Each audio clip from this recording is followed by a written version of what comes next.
Assalamualaikum warahmatullahi wabarakatuh. Innal hamdalillah nahmaduhu wa nasta'inuhu wa nastaghfiruhu wa nastahdihi wa na'udzu billahi min shururi anfusina wa sayyiati a'malina. Man yahdihillahu fala mudilla lahu wa man yudlil fala hadiya lahu. Ashhadu an la ilaha illallah wahdahu la sharika lahu wa ashhadu anna Muhammadan 'abduhu wa rasuluhu la nabiyya wa la rasulahu ba'dahu. Allahumma salli wa sallim wa barik ala Muhammadin wa ala alihi wa sahbihi wa man sara ala nahjihi wa istana bi sunnatihi ila yaumiddin. Amma ba'd. Senantiasa kita bersyukur kepada Allah Subhanahu wa taala atas segala kenikmatan-kenikmatan yang telah Allah berikan kepada kita,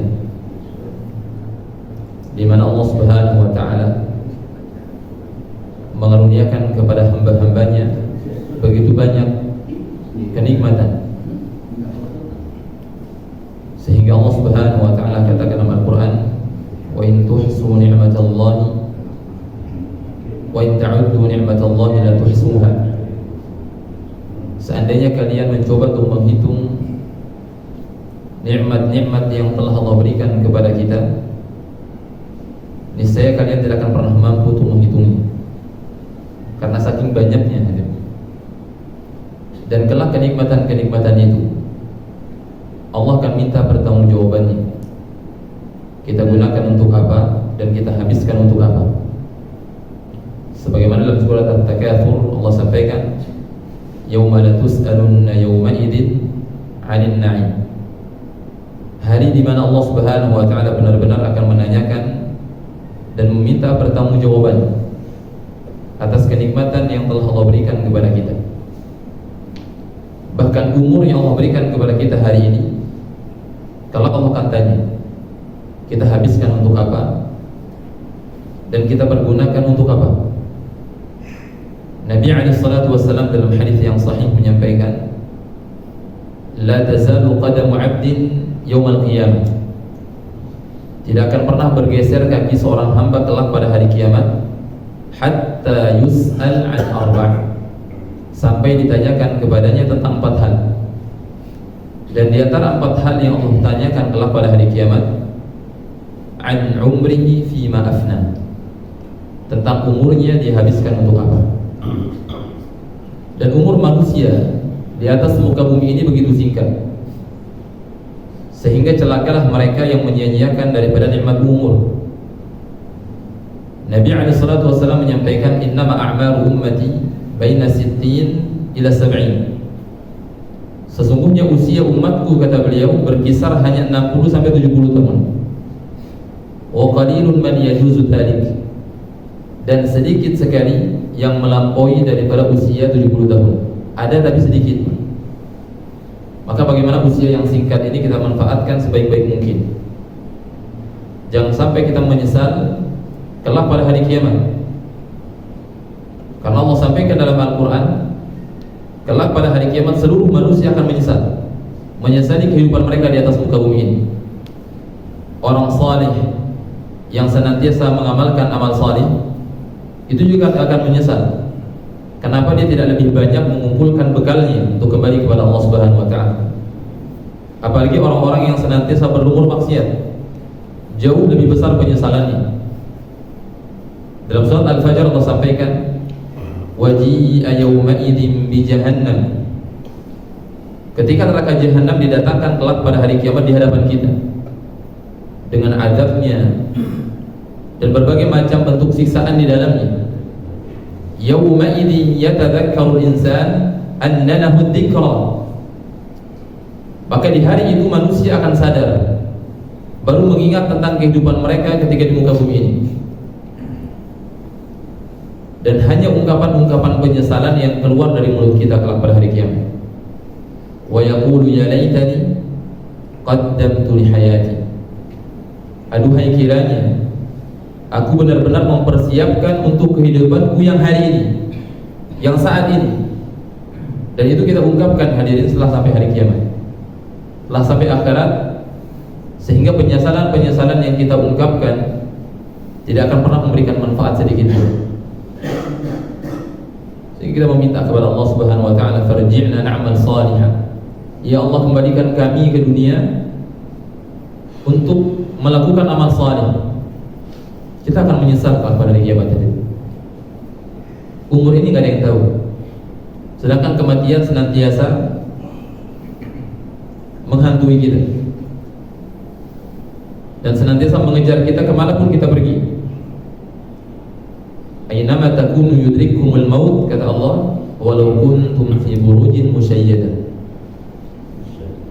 Dimanapun kalian berada, kematian pasti akan datang menghampiri kalian, walaupun berada dalam bangunan yang sangat kokoh. Maka bagaimana kita mempersiapkan diri kita untuk bertemu dengan Allah Subhanahu wa taala? Sekecil apapun kebaikan yang kita lakukan, Allah akan balas. Dan sekecil apapun keburukan yang kita lakukan, Allah juga akan memberikan hukumannya. Wa man ya'mal mithqala dzarratin khairan yarah. Barang siapa yang mengerjakan sebuah amal kebajikan, amal saleh sekecil apapun, dia akan melihat daripada hasilnya. Wa man ya'mal mithqala dzarratin syarran yarah. Dan begitu pun dengan perbuatan yang keji, perbuatan yang mungkar, perbuatan dosa, kita juga akan melihat daripada balasannya kelak pada hari kiamat. Dan dunia ini hadirin merupakan tempat seorang manusia untuk beramal, mengumpulkan bekal mereka kembali kepada Allah Subhanahu wa taala. Maka bagaimana kita manfaatkan kehidupan kita yang singkat ini sebaik-baik mungkin. Mungkin sebagian kita menyangka bahwasanya ibadah kepada Allah Subhanahu wa taala itu hanya berputar dalam salat, puasa, zakat, haji, umrah dan lain sebagainya. Sehingga sedikit dari kita yang menghiasi dirinya dengan akhlak yang baik. Padahal sehebat apapun dan sebanyak apapun amalan seseorang, seindah apapun salatnya, sebanyak apapun rakaat salatnya, atau seberapa banyak dia pergi ke Baitullah untuk melaksanakan haji, umrah, tetapi akhlaknya buruk, kelak pada hari kiamat dia akan menjadi orang yang paling bangkrut. Seluruh pahala-pahala yang telah dia kerjakan dari amal-amal kebaikan akan diberikan kepada orang yang pernah dia zalimi. Seorang salaf, seorang tabi'in mengatakan, Umar bin Abdul Aziz rahimahullah, yang mana beliau hidup dengan para sahabat, melihat bagaimana akhlaknya para sahabat, bagaimana mereka menilai ibadah kepada Allah Subhanahu wa taala ini. Beliau menyampaikan dalam kitab At-Tamhid namanya. Beliau menyampaikan, adrakna as-salaf annahum la yarawna al-ibadah fi as-salah wala fi az-zakah wala fi as-siyam. Kami hidup bersama salaf, itu para sahabat Nabi alaihi salatu wasallam. Kalau seorang tabi'in, dan mereka bukan hanya menganggap sebuah ibadah kepada Allah Subhanahu wa taala berputar pada salat, puasa dan zakat saja, walakin fil kaffi an a'radin nas. Akan tetapi sejauh mana seseorang itu mampu menjaga lisannya dari kehormatan-kehormatan orang lain. Karena banyak di antara kita sholatnya Masya Allah, haji berkali-kali, umrah, bahkan ketika ada pintu kebaikan-kebaikan dia langsung mendermakan hartanya. Akan tetapi dia tidak pandai menjaga daripada lisannya, tidak menghiasi dirinya dengan akhlak yang baik. Maka beliau mengatakan, faqaimul lail wa shaimun nahar illam yahfaz lisanahu sayakunu min aflasin nas yaumil qiyamah.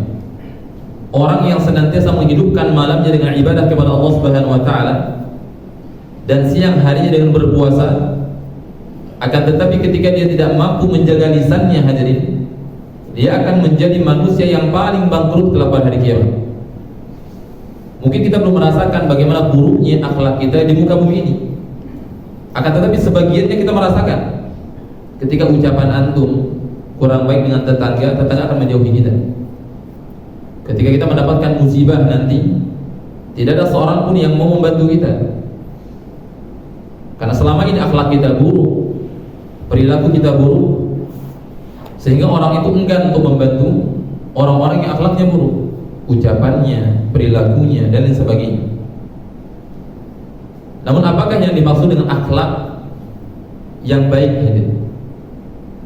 Araf al-Jirjani al-khuluq bi annahu, Imam al-Jirjani memberikan pengertian, memberikan arti terhadap akhlak.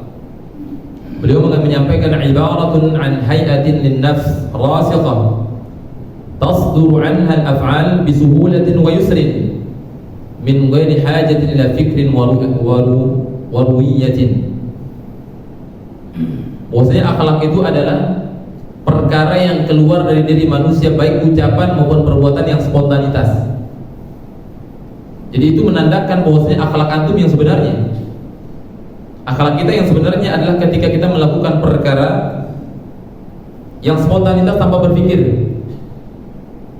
Itu menandakan bagaimana keadaan hati kita.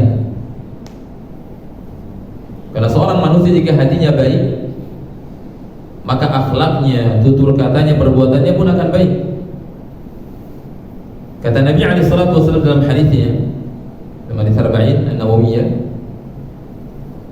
beliau menyampaikan, ala inna fil jasadi mudghah, sesungguhnya pada diri manusia ada segumpal daging. In salahat salahal jasadu kullu, jika segumpal daging tersebut baik, maka seluruh anggota badannya akan baik. Ibarat kata antum motor kalau mesinnya rusak, sebagus apapun casingnya, dia akan mengeluarkan asap dari knalpotnya, akan mogok-mogok. Soalnya antum beli mobil, sudah dipoles, ternyata bawahnya karatan atau mesinnya sudah pernah turun mesin. Orang yang ngerti permesinan dan segala macam, dia mengetahui bahwasanya ini mobil sudah pernah turun mesin. Intinya nggak sehat hatinya. Begitupun dengan manusia. Hati pada diri manusia seperti mesin pada mobil.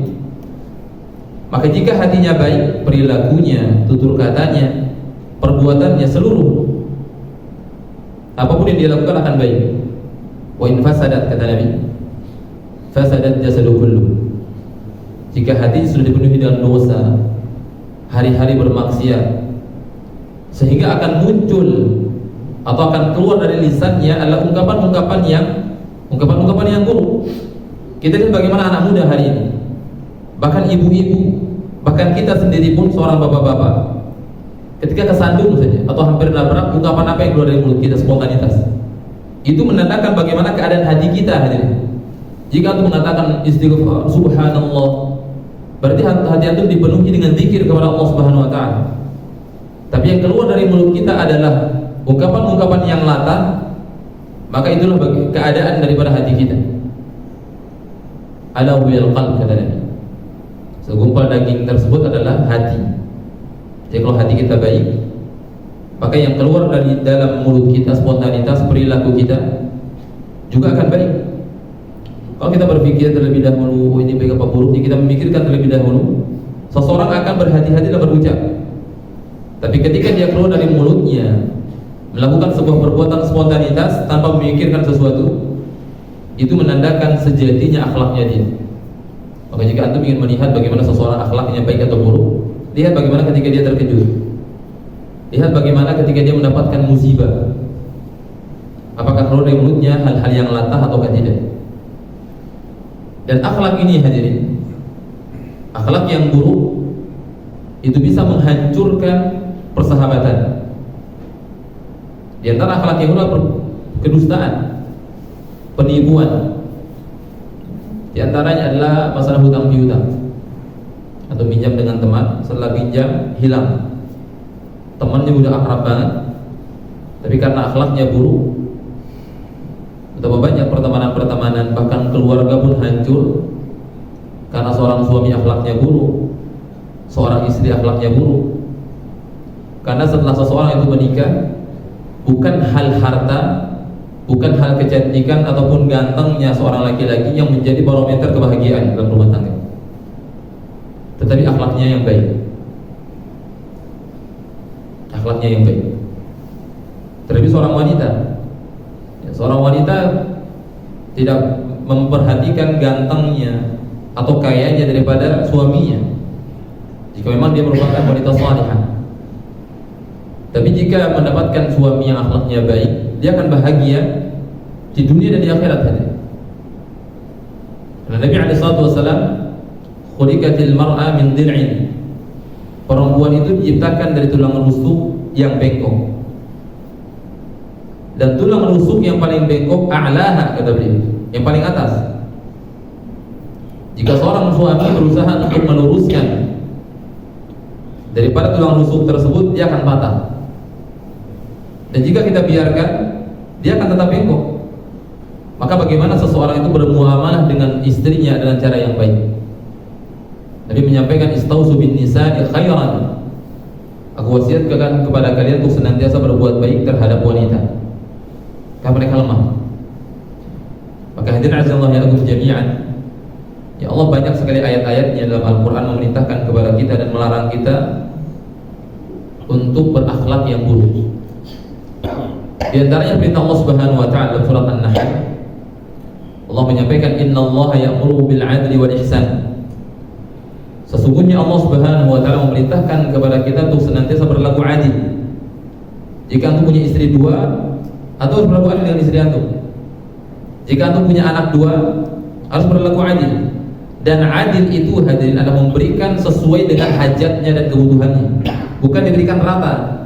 Antum punya anak, satunya di SD, satunya di SMP, apakah uang jajannya disamakan? Bentuk keadilan? Tidak. Mungkin kita berikan yang SD berapa, kita berikan yang SMP berapa, sesuai dengan kebutuhannya. Itulah keadilan. Sehingga keadilan itu adalah bukan memberikan seseorang itu sama. Ketika memberikan satu anak 10.000, kita berikan anak yang di SMP juga 10.000. Ini nggak adil namanya. Tetapi adil itu adalah memberikan sesuai dengan kebutuhannya mereka. Itu merupakan keadilan wal ihsan, dan senantiasa berbuat kebaikan. Di antara perbuatan kebaikan Allah sebutkan, wa ita'il dzil qurba wa yanhal fahsya wal munkar wal baghi. Senantiasa memberikan kerabat-kerabat, membantu mereka dan mencegah daripada perbuatan-perbuatan yang mungkar, terutama dalam keluarga kita, terutama dalam keluarga kita. Karena Allah Subhanahu wa taala memanggil orang-orang beriman secara khusus untuk menjauhkan keluarga mereka daripada api nerakanya Allah Subhanahu wa taala. Ya ayyuhalladzina amanu qu anfusakum wa ahlikum nara. Wahai orang-orang yang beriman, jauhkanlah diri kalian dan keluarga kalian daripada api nerakanya Allah Subhanahu wa taala. Dan yang bisa menjauhkan manusia daripada api nerakanya Allah Subhanahu wa taala akhlak yang baik. Karena salat tadi, puasa, sebanyak apapun kita mengerjakannya, jika akhlak kita buruk, kita akan menjadi manusia yang paling bangkrut. Karena seluruh pahala kita akan diberikan kepada orang yang kita benci, yang pernah kita zalimi. Dalam hadits Abi Hurairah radhiyallahu ta'ala anhu, pada suatu hari seorang laki-laki datang kepada Nabi SAW menanyakan tentang seorang wanita yang senantiasa menjaga amal kebaikan kepada Allah Subhanahu wa taala. Ya Rasulullah, kata dia, inna fulana tusalli bil lail wa tasumu bin nahar wa ta'mal wa tatasaddaq. Wahai Rasulullah, ada seorang wanita yang senantiasa qiyamul lail, menjaga salat tahajud kepada Allah Subhanahu wa taala, menghidupkan malamnya dengan beribadah. Berarti jika dia mampu mengamalkan amal-amal sunnah, terlebih amal-amal yang wajib, dia akan lebih menjaganya. Di malam hari dia qiyamul lail, di siang harinya dia berpuasa. Di mana orang-orang makan, dia berpuasa. Dan dia mengerjakan seluruh amal-amal kebaikan, amal-amal saleh kepada Allah Subhanahu wa taala. Wa tatasaddaq, dan senantiasa mendermakan hartanya di jalan Allah Subhanahu wa taala. Walakin tu'dhi jiranaha bilisaniha. Akan tetapi wanita ini, wahai Rasulullah, dengan banyaknya ibadah yang dia lakukan, senantiasa menyakiti tetangganya dengan lisannya. Berarti akhlaknya buruk. Senantiasa mencaci tetangganya, merendahkan tetangganya. Padahal dia senantiasa berpuasa, salat, beramal salih, bahkan mendermakan hartanya di jalan Allah Subhanahu wa taala. Maka apa kata jawaban Nabi sallallahu alaihi wasallam? Beliau menyampaikan, la khaira fiha, hiya min ahli nar. Tidak ada kebaikan sedikit pun pada wanita itu, dengan banyaknya amal kebaikan yang dia kerjakan, akan tetapi akhlaknya buruk dan dia termasuk ahli neraka. Rasulullah SAW. Ini menjadi pelajaran penting bagi kita hari. Kita sudah berkali-kali umrah, berkali-kali haji, sholat kita jaga. Bukan berarti kita mengatakan nanti habis kajian, berarti nggak buat apa saya sholat satu akhlak saya buruk. Jika dengan sholat pun belum mampu mencegah kita dari perbuatan-perbuatan yang buruk, apalagi kalau nggak sholat. Karena Allah Subhanahu wa Ta'ala katakan dalam Al-Qur'an, "Inna sholata tanha 'anil fahsya'i wal munkar." Sesungguhnya sholat dapat mencegah perbuatan keji dan mungkar. Maka jika kita berpikir seorang wanita itu saja senantiasa menjaga sholatnya, bahkan sholat sunnah, puasa sunnah, mendermakan hartanya di jalan Allah, tapi senantiasa dia menyakiti tetangganya dengan lisannya, bukan berarti kita meninggalkan salat, meninggalkan amal kebaikan, tapi kita berusaha meninggalkan perkara yang membuatkan wanita tersebut masuk ke dalam neraka Allah Subhanahu wa Ta'ala. Itu akhlak yang buruk. Dan akhlak yang buruk ini sangat bahaya, bisa menghancurkan daripada keluarganya, pertemanan, bahkan rusaknya masyarakat itu dikarenakan akhlak yang buruk. Kita anak muda saat ini, orang berangkat subuh-subuh menuju masjid, tawuran di tengah jalan, begal sana sini. Ini keadaan generasi kita ke depan. Oke, kita yang punya anak, didik mereka sebaik-baik mungkin. Dan jika pendidikan mereka rusak, kita akan ditanya kelak pada hari kiamat. Nabi SAW mengatakan dalam hadisnya, "Kullukum ra'in wa kullukum mas'ulun an ra'iyatihi." Masing-masing kalian, kata beliau, adalah seorang pemimpin.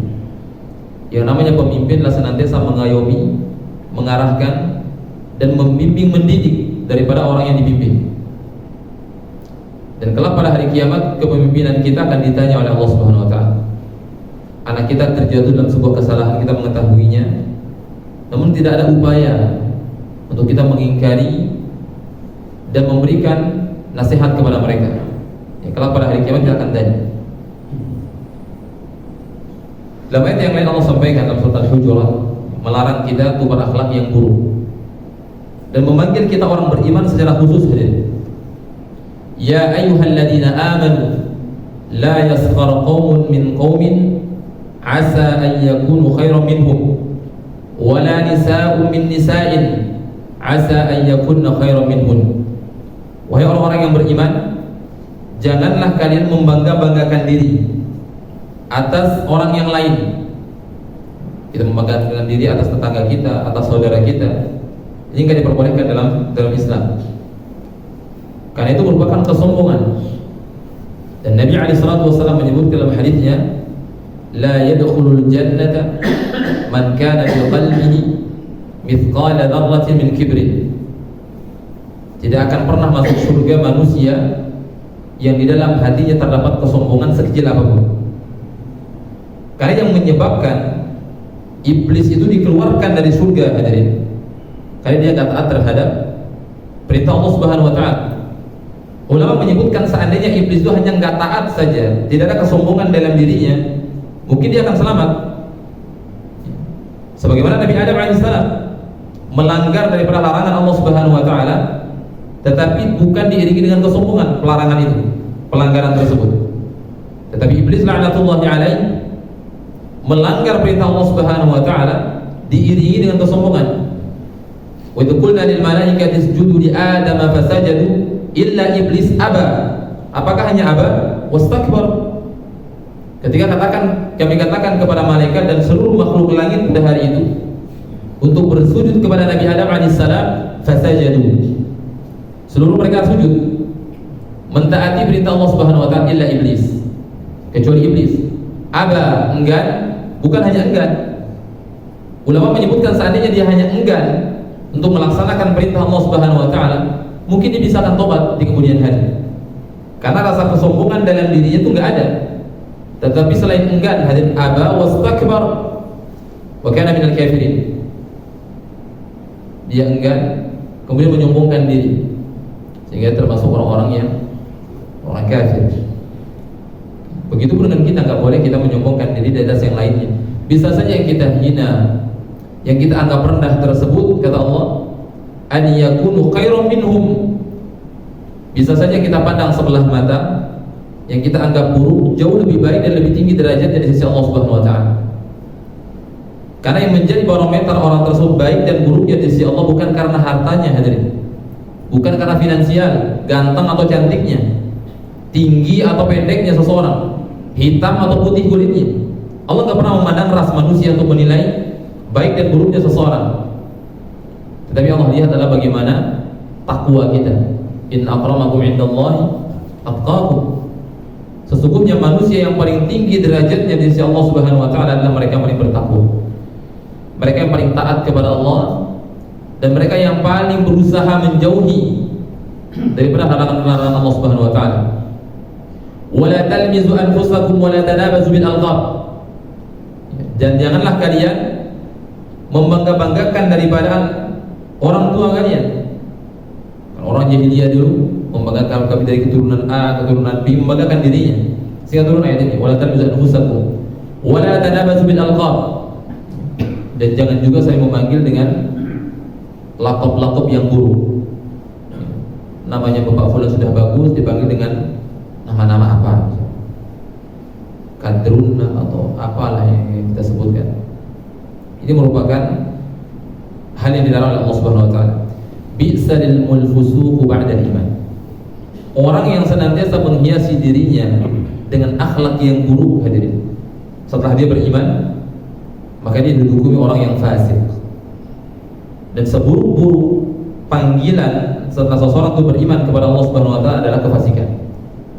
Kefasikan, hadirin. Wa man lam yatub fa ulaika humul zalimun. Dan barang siapa yang tidak bertobat dari akhlak yang buruk, maka dia termasuk orang yang zalim. Wadzulmu dzulumat yaumil qiyamah. Dan kezaliman itu merupakan kegelapan kelak pada hari kiamat. Apapun bentuknya. Dalam ayat yang berikutnya Allah juga memanggil kita kembali secara khusus. Ya ayyuhalladzina amanu ijtanibu katsiran minadh-dhann inna ba'dadh-dhanni itsmun.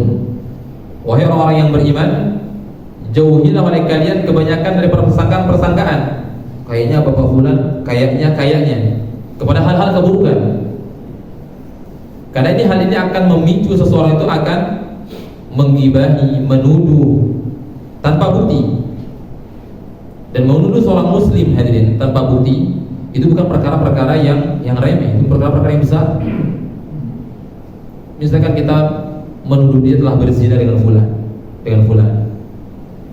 Jika kita tidak mampu mendatangkan 4 saksi dan mereka bersaksi bahwasanya dia melihat di waktu yang sama, di tempat yang sama, dan melihat hal perzinahan tersebut terjadi, benar-benar terjadi, maka kita akan dicambuk 80 kali. Karena tingginya kemuliaan dan kehormatan seorang muslim di sisi Allah Subhanahu wa taala. Dan yang menyebabkan seseorang itu terjatuh ke dalam suudzon, terjatuh ke dalam ghibah, adalah senantiasa memata-matai daripada orang lain. Kepo bahasa sekarang, ingin tahu urusan orang lain. Sehingga Allah sampaikan wala tajassasu, janganlah kalian saling memata-matai, saling kepo-kepoin gitu. Bahasa sekarang. Wala yaktab ba'dukum ba'dha, dan janganlah kalian menggibahi satu sama lain. Gibah itu merupakan dosa besar, kan? Dosa besar. Gibah itu merupakan dosa besar. Ayuhibbu ahadukum an ya'kula lahma akhihi maitan fakarihtumuh. Dan Allah memberikan perumpamaan orang gibah adalah dengan orang yang memakan daging saudaranya sendiri yang sudah wafat. Fakarihtumuh, tentu kita akan enggan untuk melakukan hal itu. Bahkan tanamkan diri kita, hadirin. Seandainya sekarang kita berteman dengan orang yang apapun ucapan kita, jika kita membicarakan pemimpin misalkan saat ini, atau keburukannya Pak RT misalkan, kita langsung dilaporkan ke Pak RT, yang kita akan mendapatkan hukuman atas pembicaraan itu. Kira-kira kita akan menjaga lisan kita dari ungkapan-ungkapan yang buruk, atau kita melepas saja lisan kita berbicara hal yang buruk? Kita akan menjaga sebaik-baik mungkin. Dan setiap hari kemanapun kita pergi, hadirin, ada malaikat yang senantiasa melaporkan seluruh perbuatan kita. Bahkan sekecil apapun ucapan yang keluar dari ucapan kita, mereka akan melaporkan kepada Allah Subhanahu wa taala. Wa ma yalfidhu min qawlin illa ladayhi raqibun atid. seluruh ucapan yang keluar dari mulut manusia pasti ada malaikat yang mencatatnya. Dan kelak pada hari kiamat Allah katakan, iqra kitabak kafa bi nafsik. Bacalah buku catatan kamu selama di dunia. Sejak mulai kita balik sampai kita diwafat oleh Allah Subhanahu wa taala, seluruhnya akan dicatat. Amal baik, amal buruk. Jadi kita akan mengatakan pada kiamat, ma li hadzal kitab la yughadiru kabiratan wa la saghiratan ahsaha. Ini kitab apa-apaan? Amal sekecil apapun tercatat di dalam kitab tersebut, dan kita mendapatkan daripada hasilnya kelak pada hari kiamat. Maka seorang muslim benar-benar iman kepada Allah Subhanahu wa taala adalah dia akan senantiasa menjaga perilaku, dimulai dari ucapannya, perbuatannya, ya, ketika dia bermuamalah dengan manusia dan ketika dia bermuamalah dengan Allah Subhanahu wa taala, ketika dalam kesendirian. Nabi SAW menyebutkan, "Wa man kana yu'minu billahi wal yawmil akhir falyakul khairan aw liyasmut." Barang siapa yang benar-benar beriman kepada Allah dan hari akhir. Jadi orang yang beriman itu mereka yakin akan datangnya hari pembalasan.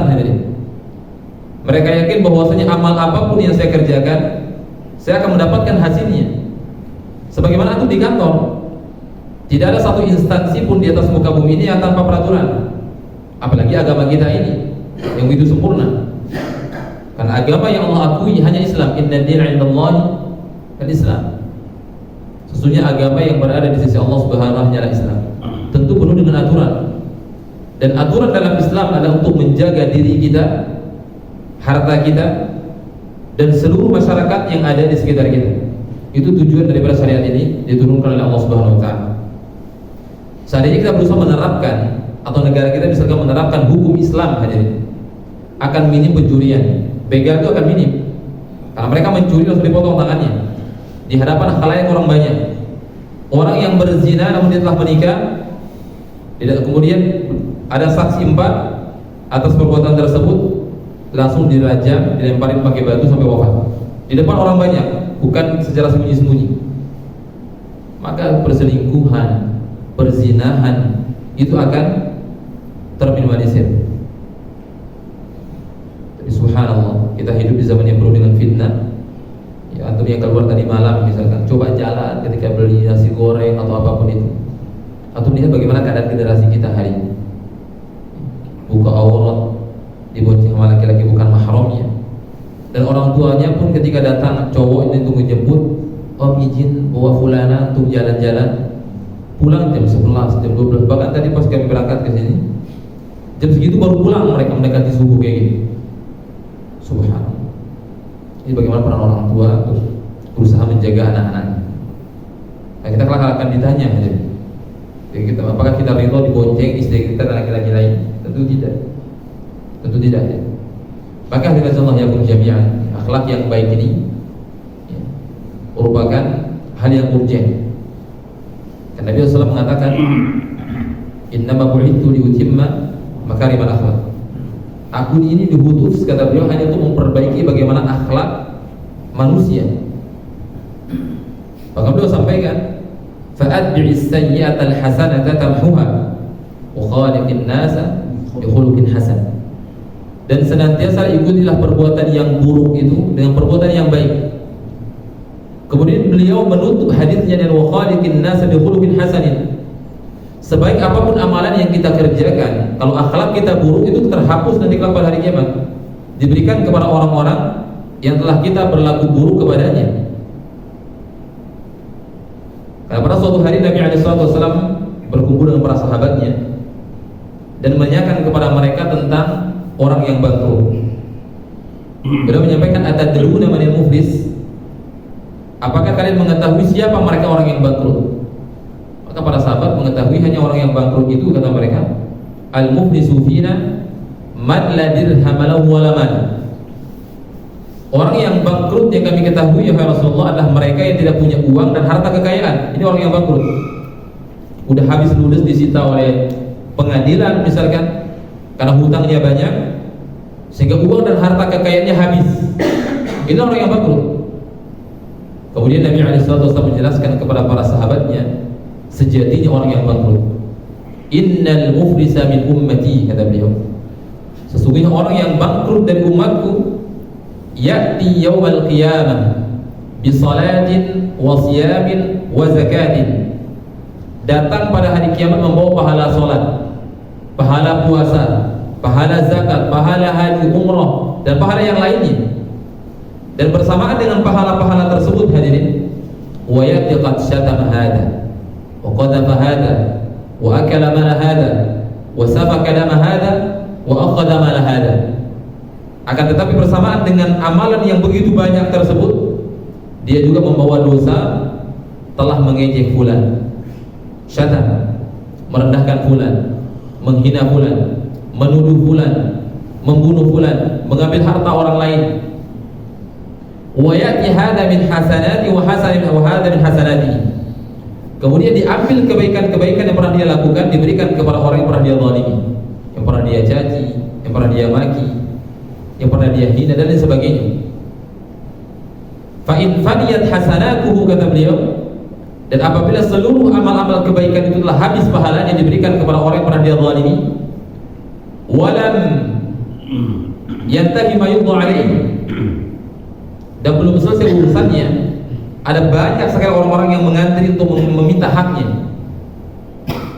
Fayukhadhu min sayyi'atihim faturihat alaihi thumma turihat fi nar jahannam. Kemudian diambil keburukan-keburukan orang itu, kebaikannya sudah habis, diberikan kepada mereka. Tapi masih ada banyak orang-orang yang mengantri untuk meminta haknya. Maka diambil keburukan-keburukan mereka, diberikan kepada dia, kemudian dilempar ke api neraka jahannam. Ya dan billah. Ya'ti bi shalatin wa siyamin wa zakatin, datang membawa pahala salat, pahala puasa, pahala zakat. Maka benar apa yang dikatakan Umar bin Aziz tadi, wa qa'imul lail, kata beliau, wa sha'imun nahar illam yahfaz lisanahu sayakunu min aflasin nas yaumil qiyamah. Orang yang senantiasa menghidupkan malamnya dengan ibadah kepada Allah, berpuasa di siang hari, namun tidak menghiasi dirinya dengan akhlak yang baik, maka dia akan menjadi orang yang paling bangkrut kelak pada hari kiamat. Dunia ini hanya sementara, hadir. Dunia ini hanya sementara. Kita mendengar pengumuman kematian setiap hari, entah itu di kantor, di kampung, dimanapun kita berada, kita melihat dan mendengar, bahkan menyaksikan orang-orang yang wafat. Karena kita nggak pernah tahu ajal itu kapan datang, tapi mereka akan pasti datang. Kita saat ini hadir ibarat kita sedang berada di ruang tunggu, namun kita nggak memiliki nomor antrian. Siapa yang dipanggil itu yang maju duluan, dan kita sedang mengantri kematian. Dan yang akan bersamai daripada mayit kelak ketika mereka wafat ada 3, kata Nabi sallallahu alaihi wasallam. Yatba'ul mayyit thalatha, yang akan mengikuti mayit itu cuma 3. Ahluhu wa maluhu wa amaluhu, keluarganya, hartanya, dan amalannya. Ada orang di antara seluruh anak saudaranya yang dari jauh, bahkan dari luar negeri, mereka datang. Kemudian diantar dengan mobil yang begitu mewah, akan tetapi akan menetap pada dirinya hanya amalannya. Keluarga, harta yang mewah tersebut kembali ke rumah kembali, bahkan menjadi perebut harta warisan di anak keturunannya. Makanya orang-orang yang enggak senantiasa beramal, kata Muhammad, di dunia ini, faman ya'mal huna nadima huna. Barang siapa yang tidak pandai-pandai beramal di atas muka bumi ini, dia akan menyesal semenyesal-nyesalnya kelak pada hari kiamat. Kita nggak pernah tahu, hadir. Dan belum ada yang bisa menjamin kita ini masuk surga atau tidak. Berbeda dengan para sahabat. Kita lihat bagaimana sikapnya para sahabat setelah mereka diumumkan mereka akan masuk surga. Bahkan Nabi SAW saja dengan sang sahabat, Nabi SAW sudah diampuni dosa yang telah lalu maupun yang akan datang. Bagaimana ibadahnya beliau kepada Allah Subhanahu Wa Taala, sampai bengkak kakinya beribadah kepada Allah Subhanahu Wa Taala. Sampai saya menanyakan, jadi apa tujuannya anda melakukan hal seperti ini, wahai Rasulullah? Dosa anda sudah diampuni, baik yang lalu pun yang akan datang. Maka beliau mengatakan, afala an akuna abdan syakura, kata beliau. Emang saya nggak boleh menjadi hamba yang bersyukur kepada Allah Subhanahu Wa Taala? Karena saking banyaknya kenikmatan, kesempatan yang Allah berikan kepada kita, dan umur, sisa-sisa umur kita ini, hadirin, kita manfaatkan sebaik mungkin. Karena ajal itu nggak mengenal muda, nggak mengenal tua, dia akan datang. Fadi kulli ummatin ajal, kata Allah. Masing-masing umat, masing-masing orang itu punya memiliki masa waktu. Fa idza jaa ajaluhu la yastakhiruna sa'atan wa la yastaqdimun. Ketika ajal itu datang kepada kita, kita tidak mampu menghalaunya, mengakhirkannya atau memajukannya walaupun hanya sesaat. Sudah mumet dengan kehidupan dunia ini, terlilit hutang dan segala macam, namun ingin mengakhiri daripada kehidupannya. Walaupun dia loncat dari gedung yang tinggi, jika Allah belum menakdirkan dia wafat, paling dia hanya sekarat, masuk rumah sakit, kakinya patah, menghabiskan seluruh harta yang selama ini dia kumpulkan. Maka bagaimana kita memanfaatkan usia kita yang sangat singkat ini, hadirin, hanya 60-70 tahun. Nabi SAW wafat pada usia 63 tahun. 63 tahun. Dan akhlak yang baik yang harus senantiasa manusia, seorang muslim terutama, menghiasi dirinya dengan akhlak yang baik. Tutur katanya dijaga, tidak berdusta dan segala macam. Bersabar, mudah memaafkan. Itu akan membawa kebahagiaan. Orang yang pendendam adalah orang yang paling tersiksa batinnya. Paling tersiksa. Karena senantiasa dia hantui dengan dendam tersebut. Coba dia maafkan. Oh, dimaafkan, ya sudahlah gitu. Dan tetap mengintrospeksi diri. Ada orang yang melakukan kesalahan kepadanya, kezaliman kepadanya, mungkin karena sebuah dosa yang pernah dia lakukan. Jadi nggak sepenuhnya menyalahkan orang lain. Ya, ketika di jalan itu hampir ditabrak, mungkin kita terlalu tengah bawa motor, atau kita ngeset ke kanan belok ke kiri, misalkan. Itu kita dilaksonin orang, karena dikatakan hal-hal yang buruk oleh orang lain. Kita nggak bisa seutuhnya menyalahkan orang lain. Ya, kita menyalahkan mereka karena mengungkapkan ungkapan-ungkapan yang buruk, tetapi selalu introspeksi diri. Mungkin kita juga yang salah, ya, jalannya terus berada di tengah, tidak memperhatikan rambu-rambu daripada lalu lintas. Dan akhlak yang baik itu merupakan penyebab seorang manusia itu masuk ke dalam surganya Allah Subhanahu Wa Taala. Nabi SAW menyampaikan, ana za'imun, aku menjamin bagi manusia atau bagi seorang, bibaitin fi rawadil jannah liman taraka al-bira wa in kana muhiqqan. Di pinggiran surga atau surga yang paling bawah, sebuah rumah, sebuah istana hadirin, bagi mereka yang meninggalkan perdebatan walaupun dia benar. Antum lo kebanyakan debat dengan istri, itu bisa berduduk perceraian. Saling angkat suara segala macam, akhirnya tuh nggak salah menjatuhkan talak. Ini berbahaya. Sehingga Nabi SAW menyebutkan, aku menjamin rumah di dalam surga yang paling bawah bagi mereka yang meninggalkan perdebatan walaupun mereka benar. Walaupun mereka benar. Wa bi baitin fi wasatil jannah liman taraka al-kadhib wa in kana mu'min. Dan rumah di surga bagian tengah bagi mereka yang meninggalkan kebohongan dan kedustaan walaupun dengan niat bercanda. Jadi atau stand up komedi itu jangan pernah ikut. Mereka hanya mengatakan ungkapan-ungkapan yang dusta.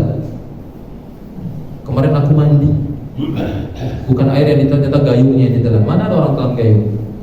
Ungkapan-ungkapan yang dusta.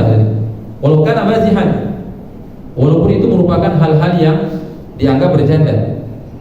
Nabi menjamin rumah di surga bagian tengah. Wa bi baitin fi a'lal jannah man hasuna khuluquhu. Tapi orang yang paling tinggi derajatnya dan rumahnya kelak di surga adalah mereka yang paling baik akhlaknya. Man hasuna khuluquhu. Dan Nabi SAW pernah ditanya, apa yang paling banyak yang menyebabkan manusia itu masuk ke dalam surga dan masuk ke dalam neraka? Maka beliau menjawab, hal yang paling banyak memasukkan manusia ke dalam surga adalah taqwallahi wa husnul khuluq. Bertakwa kepada Allah dan menghiasi diri dengan akhlak yang baik. Antum sekarang ada penghafal Quran, penghafal hadis, tapi akhlaknya buruk. Kira-kira antum bangga nggak punya anak kayak gitu? Nggak bangga kita hadir. Maka kita mengatakan, ya Allah, percuma dia menghafal Quran, percuma dia lulusan ini lulusan itu, tapi akhlaknya buruk. Itu yang akan terucapkan dari mulut kita. Karena ada penghafal Quran yang sebatas di mulut doang daripada Al-Quran itu. Makanya Nabi SAW menyebutkan dalam hadisnya, Al-Quran kata beliau hujjatun lak au 'alaik. Quran itu bisa menjadi wibawa, menjadi kekuatan bagi seseorang, bisa saja menjadi kehinaan bagi seseorang. Kapan Al-Quran itu menjadi kekuatan dan menjadi kebanggaan bagi manusia atau bagi seseorang?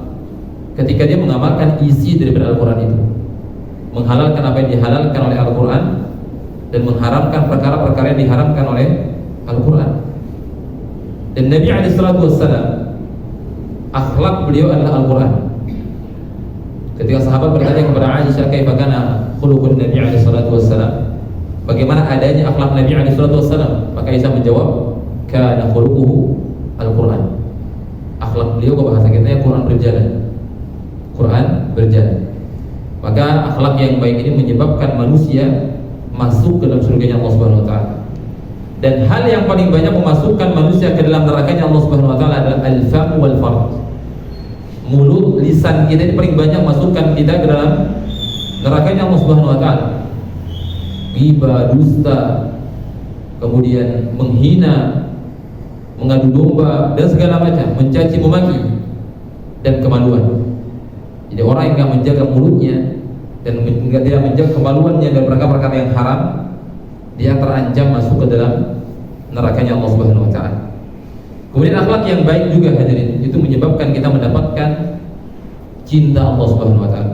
Allah sudah cinta sama kita, kita minta apa saja dikasih. Antum sekarang misalkan sudah dicinta oleh presiden, dekat dengan presiden, sehingga antum ingin mengajukan sebuah perizinan atas perkara apa-apa pasti diizinin.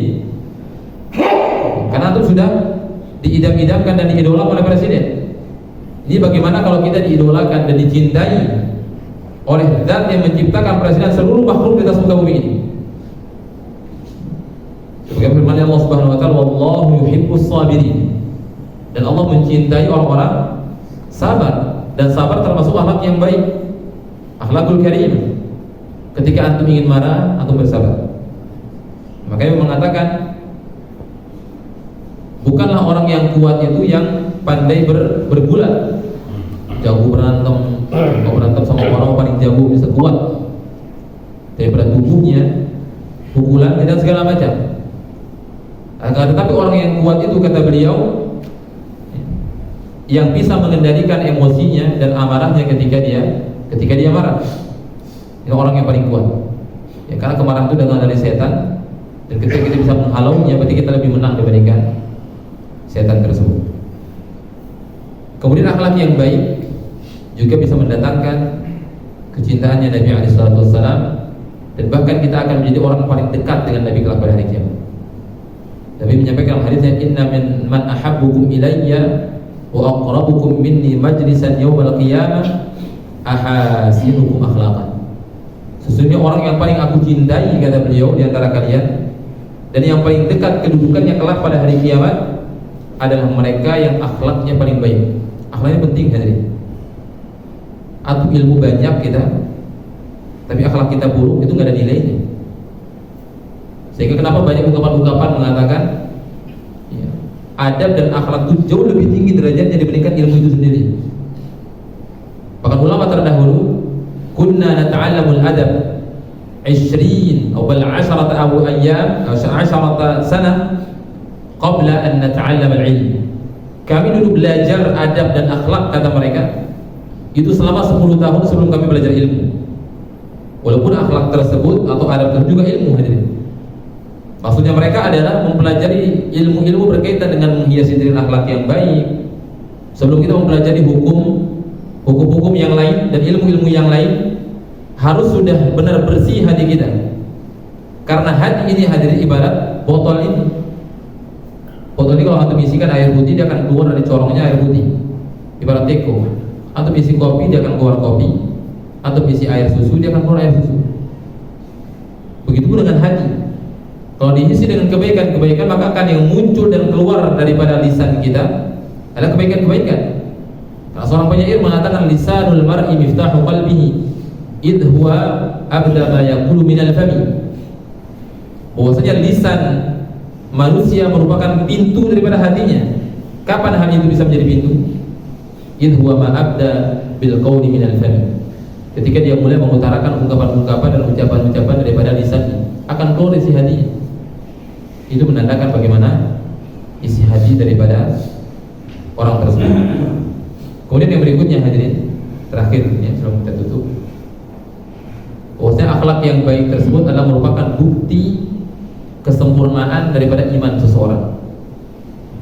Nabi SAW menyebutkan akmalul mu'min imanan ahsanuhum khuluqan.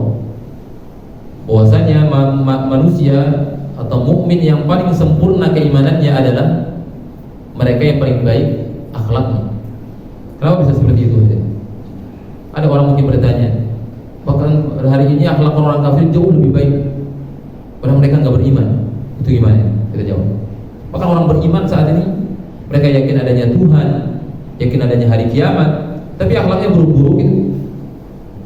Berjubah misalkan, berpeci, bahkan sudah haji, umrah berkali-kali misalkan, tapi akhlaknya buruk. Tapi ada orang-orang yang bahkan orang yang tidak memiliki Tuhan, tidak memiliki ketuhanan, akhlaknya baik, muamalahnya baik, mereka memiliki keimanan. Bagaimana kita bisa menjawab hal itu tersebut? Maka kita sampaikan, orang yang memiliki Tuhan itu pun tidak mengakui Tuhan, dia juga memiliki keimanan sebenarnya. Cuma keimanan mereka terhadap dunia. Mereka tuh ingkar terhadap hari kebangkitan. Dan baiknya orang, misalkan atau mendapati orang Korea, orang Cina, orang-orang luar, orang Singapura, misalkan ketika antum ke Batam atau kemanapun itu, mereka baik dalam dunia bisnis, mereka disiplin dan segala macam. Karena yang mereka tuju adalah duniawi. Maka mereka punya slogan dalam orang-orang kafir itu, waktu adalah uang. Apa bahasa Inggrisnya? Apa bahasa Inggrisnya itu? Ya, time is money. This time is money. Karena nggak bisa bahasa Inggris. Jadi waktu itu adalah uang kata mereka. Sehingga mereka harus disiplin. Ya, kalau kita waktu adalah pahala, waktu adalah surga. Waktu itu merupakan bekal kita untuk kembali kepada Allah Subhanahu Wa Taala. Karena waktu akan ditanya nanti, masa muda akan ditanya, umur kita akan ditanya, semua akan ditanya kalau pada hari kiamat. Maka mukmin yang benar-benar sempurna keimanannya adalah mereka yang senantiasa menghiasi dirinya dengan akhlak yang baik. Itu bukti kesempurnaan keimanan. Karena ketika seseorang jatuh dalam sebuah kesalahan, jatuh dalam akhlak yang buruk, bukan berarti keimanan itu keluar daripada dirinya, tidak. Hanya saja tetap orang beriman tapi orang mukmin fasik. Orang yang beriman tapi dia fasik. Orang mukmin mencuri misalkan, apakah dengan mencuri tersebut dia keluar dari Islam? Jawabannya tidak. Tetapi kalau dia nggak bertobat, dia akan jatuh dalam dosa yang jauh lebih besar sehingga dia murtad dari agama Islam. Ya dan bila. Bahkan presentasi atau persenan daripada umat Islam di Indonesia makin hari semakin berkurang. Kita sudah berada di masa fitnah ini, kalau kita minal lain, bagian sepenggal malam gelap gulita. Nabi sudah sampaikan hal ini 1446 tahun yang lalu. Beliau sampaikan kan, badir bil amali fitana. Bersegera kalian melakukan perbuatan-perbuatan yang baik sebelum datangnya fitnah yang besar. Karena akan datang fitnah yang besar yang luar biasa hadirin. Yusbih mu'minan wa yumsi kafiran. Pagi harinya masih beriman, sore hari udah murtad, udah keluar dari Islam. Dan keluar dari Islam, kekufuran ini adalah kufur hakiki, benar-benar keluar dari Islam. Ya dan bila. Wa yumsi mu'minan wa yusbihu kafiran. Dia sore harinya masih beriman, pagi hari besok sudah kafir kembali. Ya dan bila. Maka yang bisa mengokohkan keimanan kita adalah akhlak yang baik. Ya, akhlak yang baik. Karena Nabi kita SAW diutus untuk menyempurnakan daripada akhlak yang baik. Dan di antara cara-caranya untuk kita berakhlak yang baik adalah kita mempelajari apa saja bentuk-bentuknya akhlak yang baik, agar kita bisa mengetahui dan bisa menghiasi diri kita dengan akhlak-akhlak tersebut. Nah, seorang mukmin itu dilihat akhlaknya. Betapa banyak orang masuk Islam dikarenakan akhlak yang baik. Karena seorang Nasrani namanya Adas itu masuk Islam ketika melihat bagaimana akhlak Nabi dalam makan. Karena ketika beliau pulang dari Taif, ditolak mentah-mentah sama ahli Taif untuk berdakwah, untuk memberikan dakwah Islamiyah ini. Mereka tolak mentah-mentah sama pemuka-pemuka Taif. Ketika beliau pulang mampir di sebuah tempat, kemudian dijamu oleh pelayan yang namanya Adas, seorang Nasrani. Ketika beliau SAW mengambil sebutir anggur, belum mengucapkan bismillah, makan mengucapkan bismillah. Maka ada terkejut, ini apa yang kau baca? Aku bertahun-tahun hidup bersama mereka ini nggak pernah ada, mereka makan begitu aja, nggak ada adab makan dan segala macam. Rasulullah SAW mengajarkan dia bagaimana kelembutan Islam, bagaimana adab-adabnya Islam. Islam itu sampai hal yang kecil pun kita diajarkan. Masuk ke dalam toilet, bagaimana kita istinja, istijmar, bahkan hubungan suami istri itu diajarkan semua oleh Islam. Makanya agama yang paling sempurna adalah agama Islam, yang berjaga oleh Allah Subhanahu wa taala. Ya, semoga Allah Subhanahu wa taala senantiasa memberikan kepada kita hidayah dan taufiknya untuk bisa menghiasi diri dengan akhlak yang baik, sehingga kita tidak menjadi manusia yang bangkrut kelak pada hari kiamat. Dan itu membuat keluarga kita, masyarakat kita, bahkan negara kita ini langgeng dikarenakan akhlak-akhlak yang baik. Aktafi bihadzal qadar. Sallallahu alaihi Muhammad wa ala alihi wa sahbihi wasallam. Subhanallah bihamdika asyhadu an la ilaha illa anta astaghfiruka wa atubu ilaik. Assalamualaikum warahmatullahi wabarakatuh. Ada pertanyaan? Saya Pak. Assalamualaikum warahmatullahi wabarakatuh. Bagaimana menjaga anak kita bisa terpelihara di lingkungan rumah tangga dan lingkungan? Terima kasih Pak. Assalamualaikum warahmatullahi wabarakatuh. Pertanyaan yang bagus. Bagaimana cara kita menjaga anak keturunan kita, keluarga kita, di mana lingkungan hari ini itu semakin hari semakin rusak, pergaulannya dan segala macam.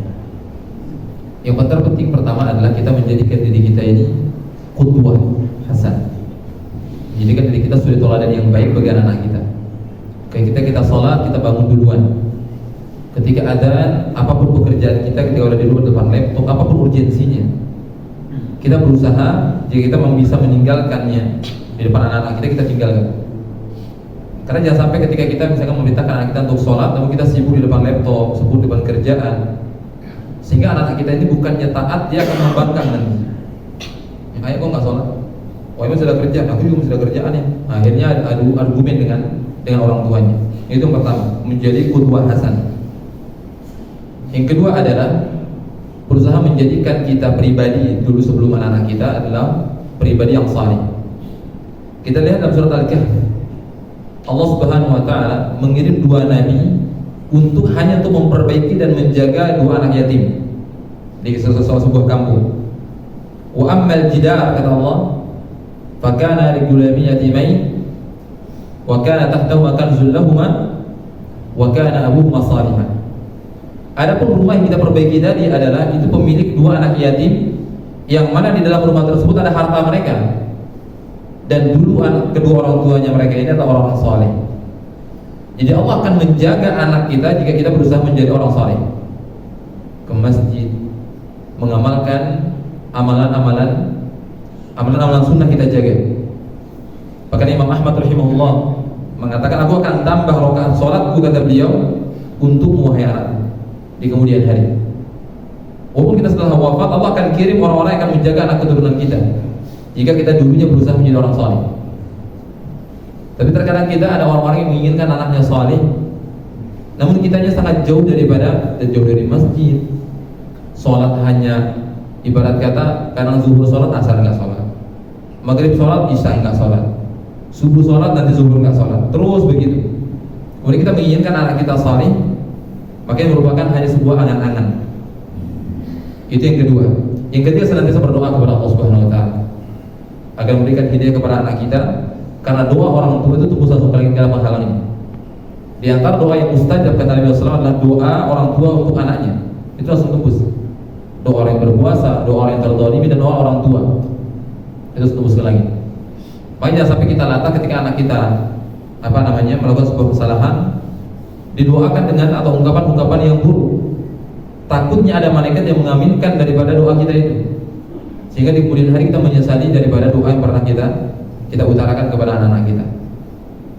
Kemudian senantiasa mengajarkan mereka pelan-pelan, cari momen yang terbaik.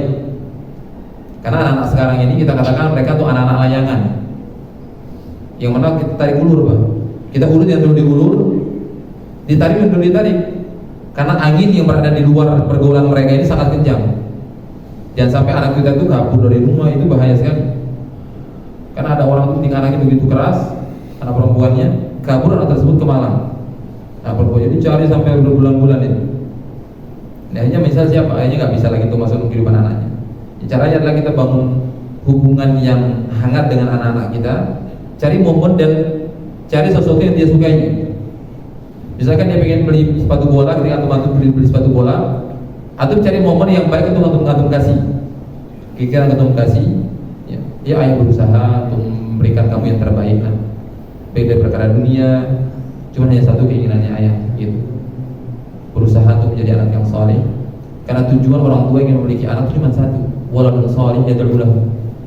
Harta bisa dicari, gitu. Tapi anak yang saleh ini sangat sulit kita didik di zaman seperti ini. Yang membuat kita ingin punya anak itu cuma satu, waladun salih yad'u lahu, hanya itu. Karena Allah katakan pada Quran, al-mal wal banun zinatul hayah. Harta anak hanya sebagai perhiasan dalam kehidupan. Dalam ayat yang lain Allah sampaikan, anak dan keturunannya sebagai ajang-ajang untuk membanggakan diri. Wa tafakhurum bainakum wa takatsur fil amwal wal aulad. Dalam satu hadis. Kalian hanya tadi membangga-banggakan diri dalam harta, anak keturunan di dunia ini, hanya sebagai ajang itu, anak keturunan itu. Dalam ayat yang lain disebutkan innama amwalakum wa auladakum fitnah. Sesungguhnya anak kalian, harta kalian merupakan ujian yang besar, fitnah, ujian yang besar. Lalu apa yang membuat kita ini pengen punya anak keturunan? Hadis Nabi alaihi wasallam, "Idza mata ibnu Adam, in qata'a minhu 'amalu illa min thalath." Jika kita wafat, seluruh amalan kita akan terputus. Udah enggak ada pahala salat, pahala zakat. Kecuali dari tiga. Shadaqatul jariyah, kemudian ilmu yuntafa'u bihi, waladun shalih yad'u lahu. Anak yang saleh yang senantiasa mendoakan orang tuanya, Allahumma ighfirli wa liwalidayya warhamhuma kama rabbayani shaghira. Hanya itu. Maka kita cari momen yang terbaik. Jika anak kita misalkan sekarang sudah terjadi pergaulan-pergaulan yang kita anggap sebuah pergaulan yang buruk, cari momen yang terbaik untuk menasihatinya. Anak ketika misalkan jatuh dalam kesalahan atau nasihat itu nggak bakal kena. Jadi momen yang antum bisa berdua, kemudian ngobrol empat mata, dan cari waktu yang tepat dan tempat yang tepat untuk memberikan nasihat itu. Kalau memberikan nasihat waktu malam sambil angkat-angkat suara, itu gak manfaat bagi mereka. Ya ada mereka nanti masuk kamar langsung pintu. Itu yang terjadi. Karena anak sekarang, ya kita berada di dunia pendidikan juga, itu sungguh luar biasa sulit sekali ya. Ada anak-anak yang subhanallah, tapi ketika kita coba untuk memanggil dia ke kantor, berdua gak ada yang lain dalam ruangan, pakai pasti berdua ngobrol, dia sampai meneteskan air mata. Kita lihat bagaimana perjuangan orang tua antum minta apa langsung dikirim lewat Gojek, lewat apa. Anak itu mati tersentuh itu.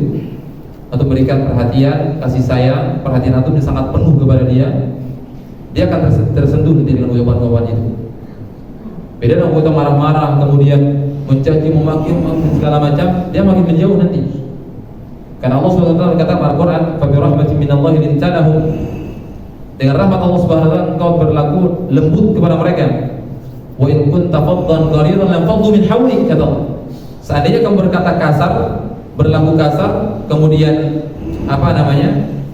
dengan cara-cara yang mutasyaddid, dengan cara-cara yang sangat tidak disukai oleh anak-anak kita, lam faddu min hawlik, mereka akan kabur. Mereka akan menjauhi kita.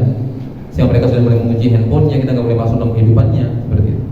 Dengan lingkungan yang kita saat ini berada saat ini, itu untuk mencari bi'ah, lingkungan yang benar-benar bisa menjaga keluarga kita.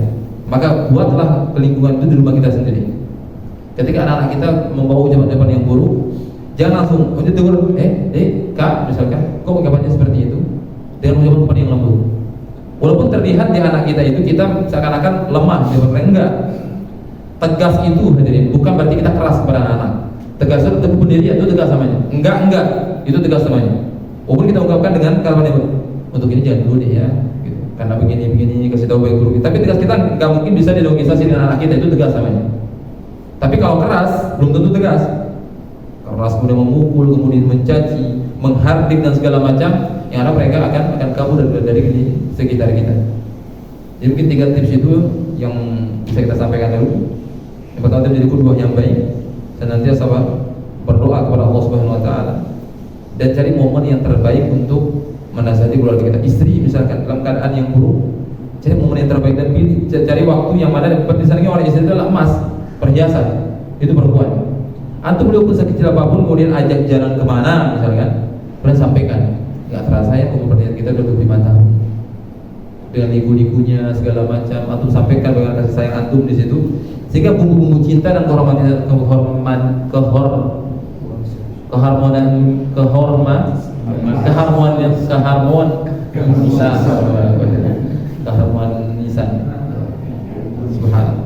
keharmonis, kalau nggak masuk pakaiannya, akan tumbuh kembali. Jadi seperti itu.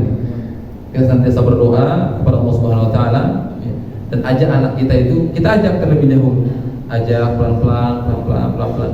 Memang sulit Pak menjadi anak-anak zaman sekarang ini, karena hari demi hari dunia ini semakin tua dan fitnahnya pun semakin besar. Allah a'lam bishawab. Cukup insyaallah. Terima kasih bihadzal qadar. Sallallahu alaihi Muhammad wa alihi wasallam. Subhanallah bihamdika asyhadu an la ilaha illa anta astaghfiruka wa atubu ilaik. Assalamualaikum